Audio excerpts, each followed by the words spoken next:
बिस्मिल्लाहिर्रहमानिर्रहीम। अस्सलाम वालेकुम तमाम दोस्तों को आज की व्लॉग में खुशामदीद कहते हैं। हमारे बहुत से दोस्त गंदम के बीज की जर्मिनेशन के बारे में परेशान होते हैं कि हमारे खेतों में गंदम के बीज की जर्मिनेशन सही नहीं होती।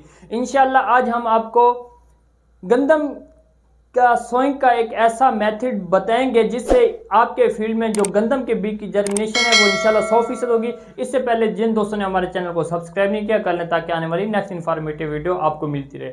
खासकर हमारे ऐसे दोस्त हजरात जिनके इलाके में पानी कड़वे होते हैं या ज़मीन जो उनकी है वो साल्ट अफेक्टेड होती है, यानी जो ज़मीन है उसके अंदर नमकियात ज़्यादा होते हैं, या ऐसे उनके खेत ऐसी ज़मीन जिनके अंदर यानी जो रकबा कपर जिसे हम कहते हैं, जहाँ पे हम पानी लगाते हैं पानी ठहर जाता है, वहाँ पे बीज मर जाता है।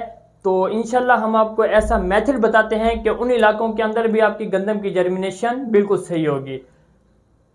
अक्सर हमारे जो दोस्त हज़रात हैं वो उन्होंने अक्सर देखा होगा कि जो धान का फील्ड होता है वहाँ पे जैसे लोग ज़मीन की तैयारी के बगैर अपनी फसल गंदम की फसल काश्त कर रहे होते हैं। वो क्या कर रहे होते हैं, एक तो अपनी गंदम की फसल वक्त पे काश्त कर रहे होते हैं, दूसरा कि वो खर्चा बचा रहे होते हैं, तीसरा ये है कि खर्चा भी उनका सोइंग का ज़मीन की तैयारी का बच जाता है, और जो उनकी एवरेज है वो भी उस ज़मीन के अंदर 4 से 5 मन ज़्यादा आ रही होती है।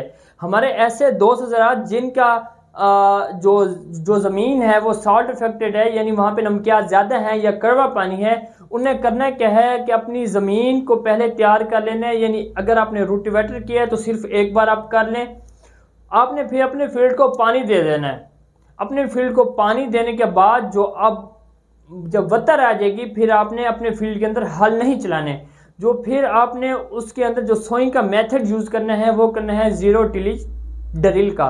ज़ीरो टिलेज एक ऐसा होता है कि आपने उसके लिए ज़मीन की तैयारी नहीं करनी होती, जैसे ज़मीन के अंदर वतर होती है उधर ही आपने वो गंदम की सोइंग कर देनी है। ज़ीरो टिलेज जो है उसकी 3 इंच की जो नोकदार होती हैं शाखें, तो वो ज़मीन के अंदर 3 इंच नीचे जाती हैं और वो झरी जो बनती है उसी के अंदर भी वो बीज का केरा करते हैं।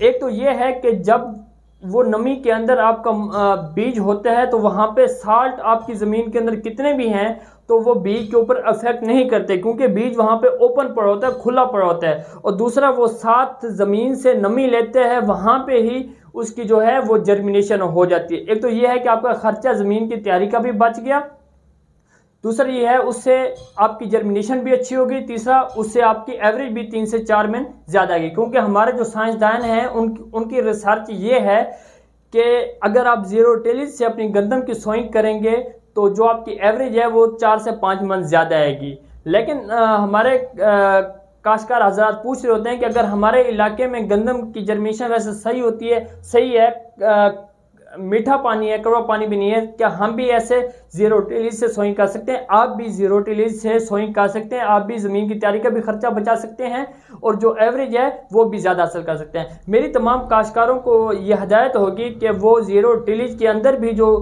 बीज के जो आपने डालना है वो 50 किलो से ऊपर नहीं डालना है, क्योंकि इससे ज़ीरो टिलेज से गंदम के बीज की जर्मिनेशन बहुत अच्छी होती है, आपका खर्चा भी बच जाता है, पौधे भी आपके फी एकड़ पूरे होते हैं और आपकी एवरेज भी ज़्यादा आ रही होती है। तो काश्तकार हजरात पूछ रहे होते हैं कि हमारे पास नहीं है, बहुत से लोग किराए के ऊपर ज़ीरो टिलेज मशीन से आपको गंदम की सोइंग करके दे रहे होते हैं।